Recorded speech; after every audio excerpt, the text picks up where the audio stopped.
আলোচনার জন্য অপেক্ষা করছিলাম, কিন্তু আমাদের আলোচনার কোনো সুযোগ দেওয়া হয়নি। এরপর যখন আন্দোলন আরো জোরালো হলো, তখন আমাদের ভাইদের উপর গুলি চললো।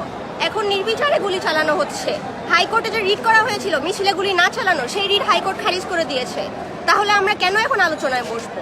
এই আলোচনার যখন সুযোগ ছিল তখন কেন করা হলো না? এখন কেন আসা হলো আলোচনার জন্য? আচ্ছা, মুখ্যমন্ত্রী মাপ চাওয়ার পরেও নেট বন্ধ করে দেওয়া হচ্ছে, স্বাধীনতা বিদ্রোহ করা হচ্ছে, এইসব ব্যাপারে এই ব্যাপারে বলতে গেলে বলতে হয় যে ইন্টারনেট বন্ধ করে দেওয়া, বারবার ইন্টারনেট বন্ধ করে দেওয়া, এটা তো আমাদের বাক স্বাধীনতার উপর একটা আরোপ লাগানো হচ্ছে যে আমাদের we have no right to life, no right to movement and no right to speech.